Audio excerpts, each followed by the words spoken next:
नमस्कार दोस्तों, मेरे YouTube चैनल में आपका स्वागत है। जैसा कि मेरे पहले पार्ट से लेके 6 पार्ट तक आपने कहानी सुना है, उसी तरह से 7 पार्ट भी आपको सुनाऊंगी। आप लोगों ने ही 6 पार्ट में ये समझ ही चुके होंगे कि आयशा ही जास्मीन है। तो चलिए दोस्तों शुरू करते हैं।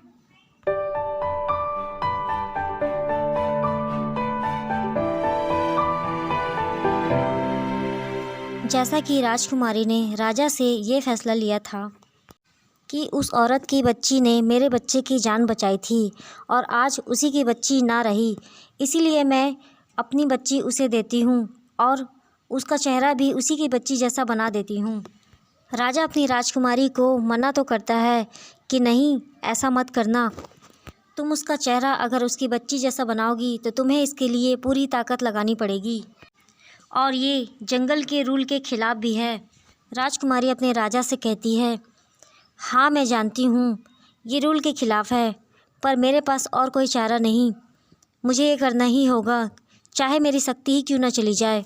रानी और राजा 1 मिनट के लिए शांत हो जाते हैं। उसके बाद दोनों अपने हाथों को मिलाकर पूरी ताकत लगाने लगते हैं और पूरे शक्ति के साथ वो उसके चेहरे को बदल देती है।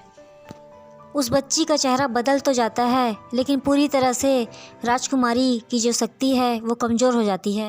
वो औरत अपनी बच्ची को खोजती है और वो उसकी बच्ची झील के पास ही मिलती है। उसे गोद में उठा के तुरंत से उसे गले लगाती है और दोनों गाल को चूमती है। वो औरत तुरंत ही अपने बच्चे को गोद में उठाकर उस जंगल से चली जाती है, बहुत ही दूर। यहाँ राजकुमारी अपने बच्चे को दूर जाता हुआ देखती है और राजा के सीने से लिपट कर रोती है और कहती है कि मैं कैसे रहूँगी अपने बच्ची के बिना।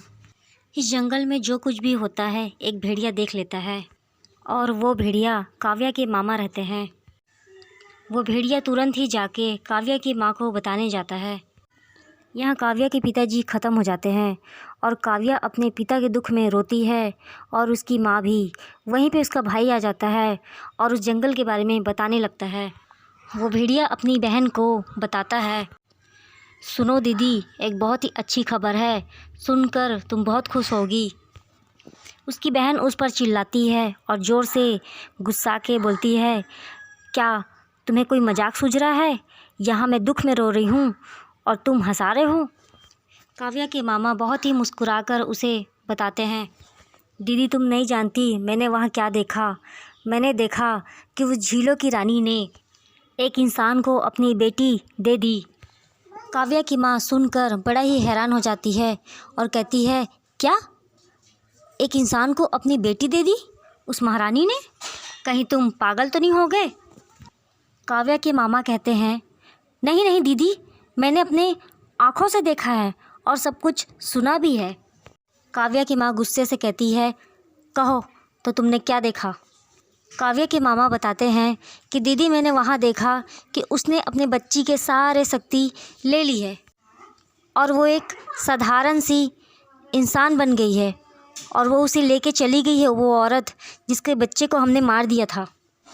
काव्या की माँ सोचती है और कहती है कि आखिर में इतना बड़ा फ़ैसला झीलों की राजकुमारी ने लिया कैसे, और ये तो रूल के ख़िलाफ़ भी है।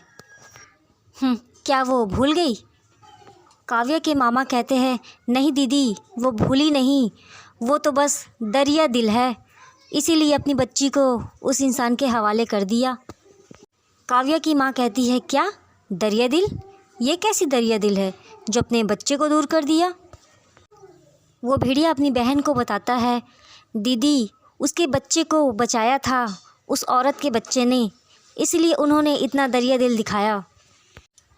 काव्या की माँ बड़े ही ज़ोर से हंसती है और कहती है, बेचारी दरिया दिल, और उसकी हंसी पूरे जंगल तक सुनाई देती है।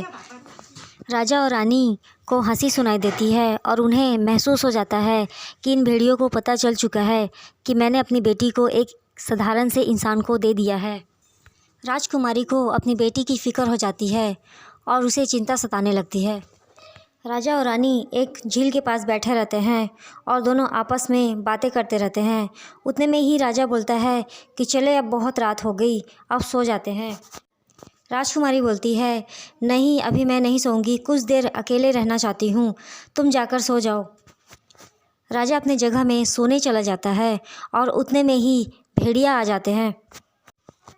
राजा के ऊपर बहुत बुरी तरह से भेड़ियों ने हमला किया होता है और रानी को यहाँ महसूस भी नहीं होता क्योंकि वो अपनी बेटी के दुख में खोई होती है। उन भेड़ियों ने राजा को बहुत बुरी तरह से घायल किया कि वो खुद को बचा भी नहीं पाए। राजा दौड़ते हुए अपनी राजकुमारी को आवाज़ लगाता है। राजकुमारी के कानों तक वो आवाज़ पहुंचती इससे पहले भेड़ियों ने उन पर इस तरह से हमला किया कि उनकी जान चली गई। राजकुमारी अपनी आंखें बंद कर कर अपनी बेटी को याद कर रही होती है। उसी समय जब उनकी पति की जान चली जाती है तो राजकुमारी की धड़कनें ज़ोर से धड़कती है और उनकी आंखें झट से खुल जाती है और वो अपने पति के पास जब तक पहुंचती तब तक वहां से भेड़िए चले जाते हैं और राजा की जान चली जाती है। राजकुमारी अपने राजा के पास पहुंचती है और उसे देखकर ज़ोर से चिल्लाती है और रोती है। राजा के पास बैठ जाती है और राजा का सर अपने गोद में रखकर उसके बालों को सहलाती है और खूब कुढ़कर रोती है। राजकुमारी अपने राजा के हाथ को पकड़ती है और देखती है कि उनकी उंगलियों में अंगूठी नहीं है, जो अंगूठी बहुत ही खास रहती है। राजकुमारी को रोने के साथ साथ बहुत गुस्सा भी आता है कि उन्होंने मेरे पति की जान भी ले ली और मेरे पति की अंगूठी भी ले ली, जो कि बहुत खास रहती है। उतने में ही राजकुमारी के कुछ साथी आ जाते हैं। वो सब एक दूसरे को देखते हैं और सभी कोई समझ जाते हैं कि ये किसका काम है। राजकुमारी अपने साथियों से ये कहती है कि मुझे पता है कि तुम लोगों को भी पता है कि ये किसका काम है, लेकिन हमें सब्र करना है, हमें कोई जल्दबाजी नहीं करनी है। जब तक मेरी काव्या बेटी बड़ी नहीं हो जाती तब तक के कोई उन्हें नुकसान नहीं पहुंचाएगा। अगर हम उन्हें नुकसान पहुंचाएंगे तो वो हमारी बेटी को नुकसान पहुंचा सकते हैं। राजकुमारी बड़े ही गुस्से से सबसे कहती है कि ये बात हमेशा याद रखना कि उन्हें कोई नुकसान नहीं पहुंचाएगा।